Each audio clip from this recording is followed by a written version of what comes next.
મારું નામ કાવ્યા દેસાઈ છે. હું આજે તમને મહાભારત વોર એન્ડની સ્ટોરી કહેવાની છું.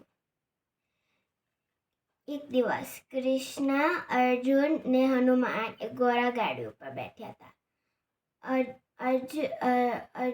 કૃષ્ણને કીધું હતું કે અર્જુન ઉતરી જાઓ પહેલાં તમે.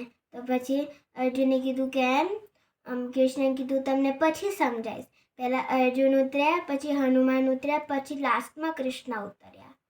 પછી કૃષ્ણને કીધું કે આ હવે ઓછી થઈ ગઈ છે બિકોઝ અને બળી ગઈ છે અને બિકોઝ બધાને આને એરો મારી છે.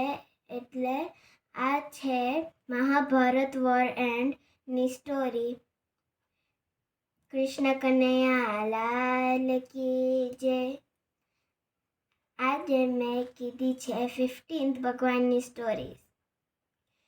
એટલે હું આજે એક નાનું શું ગુડ બાય ભજન કહીશ. આજે સૌને જય શ્રી કૃષ્ણ, કાલે વેલા આવજો. મન બંધીના ખૂને ખૂનેથી કચરો કાઢી નાખજો. હરિગુણ ગાવા, હરિરસ પીવા આવે ને લાવજો. અખંડ પ્રેમની જ્યોતિને સદાય જલતી રાખજો. ફરતા ફરતા કામ જ કરતા હૈયે હરીને રાખજો. મન ભરીને તન ભરીને હરિનું નામ લેજો. આજે સૌને જય શ્રી કૃષ્ણ, કાલે વેલા આવજો. મારું નામ કાવ્યા દેસાઈ છે. હું આજે તમને વિઠ્ઠોબાની સ્ટોરી કહેવાની છું. એક દિવસ વિઠ્ઠોબા ઓલવેઝ એના મમ્મી ડેડીના પગ દબાવે. એ જ્યારે એના પગ દબાવે ત્યારે વિષ્ણુ ભગવાન આવ્યા. વિષ્ણુ ભગવાનને કીધું ચાલ આપણે રમવા જઈએ. પછી પુંડરીકને કીધું ના, હું તો મારા મમ્મી ડેડીના પગ દબાવવામાં બિઝી છું. તો પછી પુંડરીકને કીધું જા તમે ત્યાં એક બ્રિક ખસેડીને ઊભા રહ્યો. તો ત્યાં ઊભા રહ્યા આમ. અને પછી વિઠ્ઠોબાએ એને કીધું લે ગિફ્ટ. પુંડરીકને ના પાડી, ગિફ્ટ ના હોય, મારી ગિફ્ટ છે કે તમે આ ભગવાનની જેમ ઊભા રહો. તો એમને પણ એક બ્રિક ખસેડીને ઊભા રહ્યા એવી રીતે. પછી જે બધાની એમ બંનેની આરતી કરે, પછી ચાંદલો કરે. એટલે આ છે વિઠ્ઠોબાની સ્ટોરી. મારું નામ કાવ્યા દેસાઈ છે. હું આજે તમને નીલકંઠ મહાદેવની સ્ટોરી કહેવાની છું. એક દિવસ શિવજી અમૃત શોધવા ગયા હતા અને એમને એક સમુદ્રમાં ગયા હતા. એમાંથી એક ઘડો નીકળ્યો. એ ઘડોની અંદર અમૃત હતું. તો એ ખોલ્યું પણ અમૃત નહોતું, એ પોઈઝન હતું. અને એ દોરી નાખીએ તો બધા પીએ અને પીવે તો મરી જાય. અને એટલે એ જાતે પી ગયા અને એમનું ગળું બ્લુ થઈ ગયું અને આખા બ્લુ થઈ ગયા. એટલે આ છે નીલકંઠ મહાદેવની સ્ટોરી. મારું નામ કાવ્યા દેસાઈ છે. હું આજે તમને રામ સેતુની સ્ટોરી કહેવાની છું. એક દિવસ સીતા માતાને રાક્ષસ ઉપાડીને લઈ ગયો હતો. એ રામ હતો. એ સમુદ્ર દેવને કહેતા હતા કે પ્લીઝ તમે મારી મદદ કરો, મને સીતા માતાને હેલ્પ કરવું છે. તો સમુદ્રને કીધું ના. પછી રામને કીધું તો હું તમને એરો મારીશ. સમુદ્રને કીધું ના ના ના, હું આવી જઈશ. ઓકે, હું તમારી મદદ કરું છું. અને એ સમુદ્ર દેવને કીધું કે આ બે વાંદરા છે એ ઓલવેઝ મહારાજની વસ્તુઓ બધી ફેંકી દે છે નદીમાં અને રામ લખીને ફેંકી દે છે. એટલે એ એક બ્રિજ બની જાય છે. અને એનાથી એક સ્ક્વિરલ હતું, એનાથી બધા રોક્સ ખસેડતા હતા. અને એ સ્ક્વિરલને જ્યારે ઉપાડ્યું રામ ભગવાનને, ત્યારે રામ ભગવાનને કીધું થેન્ક યુ, તમે અમારી હેલ્પ કરો છો, પણ અમે સ્ટેપ કરી લઈશું તો તું મરી જાય. એટલે તો એટલે પાછા રામ ભગવાનને મૂકી દીધા અને પછી સીતા માતાને લઈને પાછા આવી ગયા. એટલે આ છે રામ સેતુની સ્ટોરી. મારું નામ કાવ્યા દેસાઈ છે. હું આજે તમને કૃષ્ણ અને સુદામાની સ્ટોરી કહેવાની છું. કૃષ્ણ અને સુદામા બંને બેસ્ટ ફ્રેન્ડ્સ હતા. એ એક સ્કૂલમાં જોડે ભણતા હતા. કૃષ્ણને છોડી દીધું હતું અને સુદામાને યાદ આવતી હતી કૃષ્ણને. તો કૃષ્ણના ઘરે ગયા હતા સુદામા અને એક પૌવા લઈને ગયા હતા. અને એ પૌવા એક બાઈટ ખાધા કૃષ્ણને, બીજા બાઈટ ખાધું, ત્રીજા બાઈટમાં કૃષ્ણની વાઈફને કીધું કે ના હવે બહુ થઈ ગયું. તો પછી સુદામા જ્યારે ઘરે ગયા ત્યારે એમનું બધા કપડાં રીચ થઈ ગયા અને એમનું ઘર આટલું મોટું થઈ ગયું હતું. એટલે આ છે કૃષ્ણ અને સુદામાની સ્ટોરી. મારું નામ કાવ્ય દેસાઈ છે. હું આજે તમને ગણપતિ અને કાર્તિકેયની સ્ટોરી કહેવાની છું. એક દિવસ કાર્તિકેય અને ગણપતિ ઝઘડો કરતા હતા કે ના હું મોટો છું, હું મોટો છું, હું મોટો છું, એવી રીતે ઝઘડો કરતા. પછી એની મમ્મીને કહેવા ગયા, મમ્મી કોણ મોટું છે, હું છું કે ગણપતિ છે? તો એમ કીધું જે આખા વર્લ્ડના રાઉન્ડ ફેરીને આવે એ જીતે. તો કાર્તિકેયની પાસે તો પીકોક છે એટલે એ તો ઉડી ગયા. અને ગણપતિની પાસે એક રેટ છે તો એ રેટ તો ઉડી ના શકે. એટલે એમને વિચાર આવ્યો કે મારા મમ્મી ડેડી મારા વર્લ્ડ છે. એટલે એ આખા મમ્મી ડેડીનો રાઉન્ડ ફર્યા હતા 5 ટાઈમ્સ. પછી ગણપતિ પાછા આવી ગયા હતા. પછી કાર્તિકેય આવીને કીધું કે યે આઈ વિન બીકોઝ ગણપતિ તો અહીંયા ઊભા રહ્યા હતા. એટલે શિવજીને કીધું હતું કે પણ ગણપતિને કીધું કે અમે એના વર્લ્ડ છે. એટલે એ રાઉન્ડ ફેરીને કીધું કે હું એના મમ્મી ડેડી એના વર્લ્ડ છે. તો એ ગણપતિ જીતી ગયા.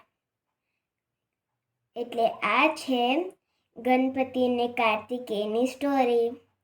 મારું નામ કાવ્યા દેસાઈ છે. હું આજે તમને માતાજી વાઘ ઉપર કેમ બેઠે છે ની સ્ટોરી કહેવાની છું. એક દિવસ માતાજી તપ કરતા હતા.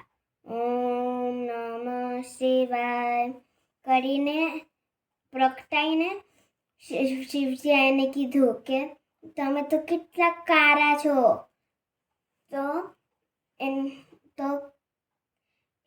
એ બહુ એંગ્રી થઈ ગયા. એટલે એ બીજા ઉપર જતા રહીને કીધું ઓમ નમઃ શિવાય. ત્યારે એક લાયન ગ્રાઉલ કરીને કે હું પાર્વતી માતાને ખાઈ લઈશ. તો ના ખાધું અને એ બેઠા રહ્યા. 4 મહિના માટે રહ્યા અને ત્યાં 4 મહિના રહ્યા હતા. ખાધા વગર પીધા વગર ત્યાં જ રહ્યા હતા. તો પછી એ પાર્વતી માતા લઈને આવી ગયા પાછા. પછી પાછા તપ કરવા માંડ્યા. ઓમ નમઃ શિવાય. પછી પ્રગટાઈને પાછા શિવજી એને કીધું કે ટાઈગર તમારું વિશ શું છે? અને ટાઈગરને કીધું મારું વિશ છે કે પાર્વતી માતા મારી ઉપર બેઠીને આખા રાઉન્ડ ફરે આખા વર્લ્ડના. તો પાર્વતી માતા બેઠીને આખા રાઉન્ડ ફેર્યા. એટલે આ છે માતાજી વાઘ ઉપર કેમ બેઠા છે ની સ્ટોરી. મારું નામ કાવ્યા દેસાઈ છે. હું આજે તમને લાલ બાખા રાજાની સ્ટોરી કહેવાની છું.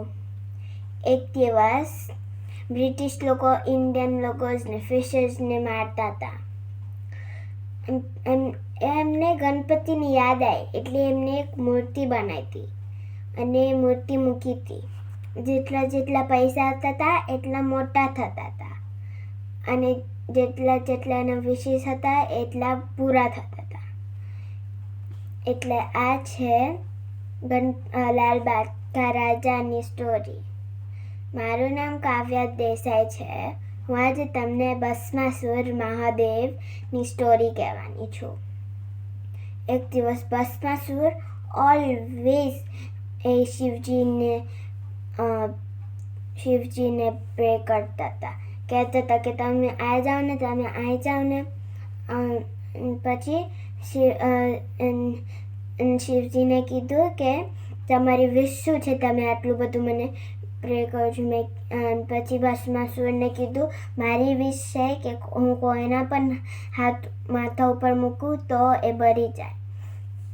એટલે ભસ્માસુર ટ્રાય કરું હતું શિવજીની ઉપર, તો એ દોડતા હતા ફાસ્ટ. પછી ભસ્માસુર હાઈડ કરી લીધો અને વિષ્ણુ ભગવાનને કોલ કરીને કીધું તમે મને હેલ્પ કરો ને પ્લીઝ. પછી એક છોકરી હોય, એનું નામ હતું મોહિની. એ ડાન્સ કરતાં આવી હતી, પણ એક છોકરી નહોતું, એ એકચ્યુઅલી વિષ્ણુ ભગવાન હતા. અને વિષ્ણુ ભગવાનને ડાન્સ કરતા ત્યારે ભસ્માસુરને પણ જોઈન કરી લીધું ડાન્સ કરવામાં. અને એમને બંનેને મૂવ કર્યો કે હાથ ઉપર હાથ માથા ઉપર મૂકે છે. એટલે વિચાર આવ્યો કે હાથ માથા ઉપર મૂકે તો બળી જાય, તો એ પોતે બળી ગયા. એટલે આ છે ભસ્માસુર મહાદેવની સ્ટોરી. મારું નામ કાવ્યા દેસાઈ છે.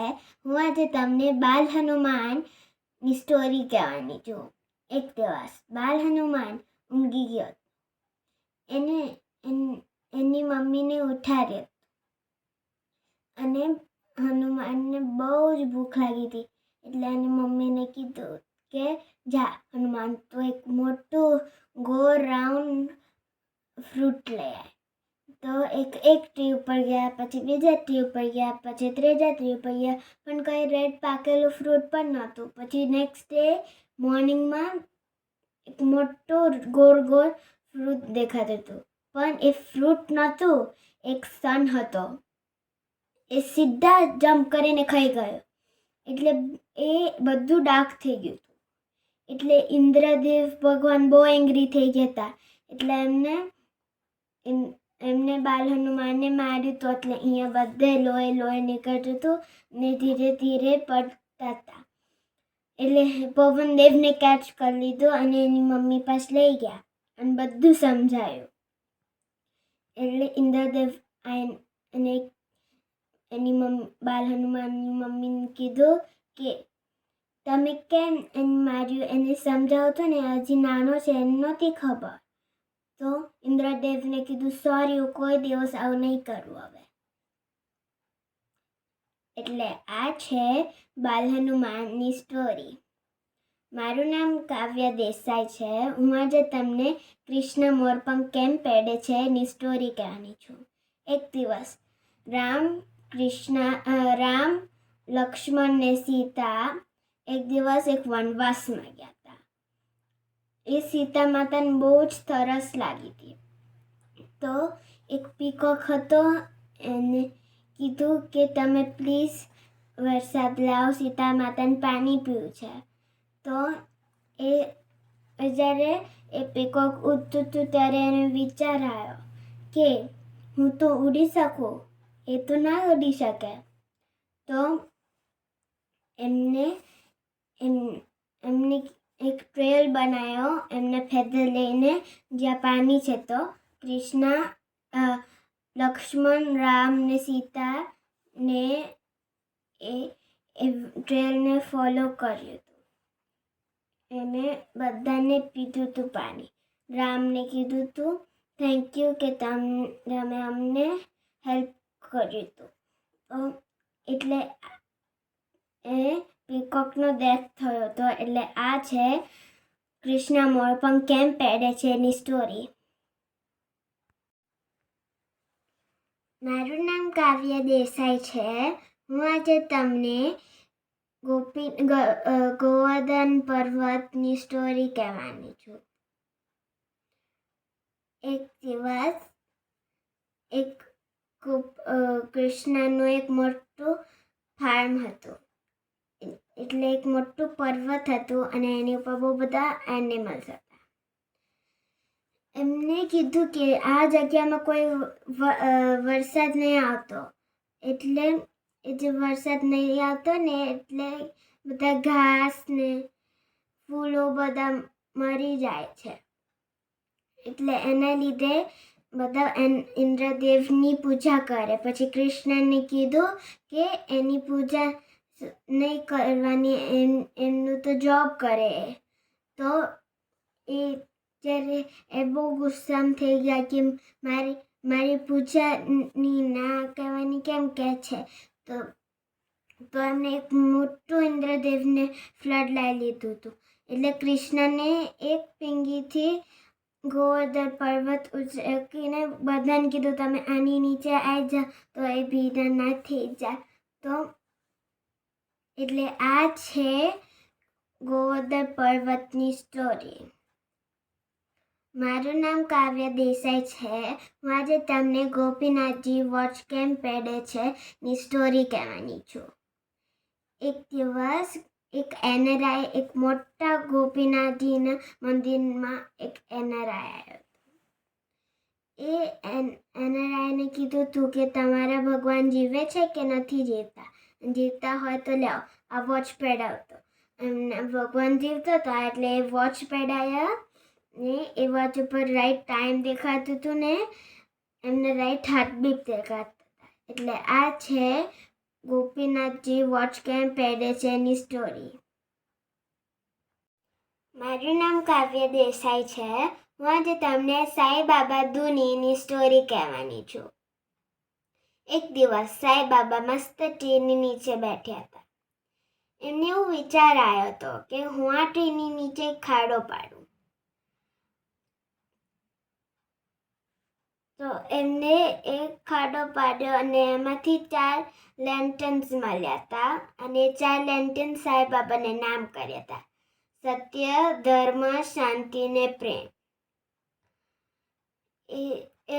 એમને એક ફાયર બનાવ્યું હતું, એની આજુબાજુ બધા મૂક્યા હતા અને એ ફાયરની અંદર મૂક્યું હતું ઘી, ગોળીઓ ને ધાન્ય.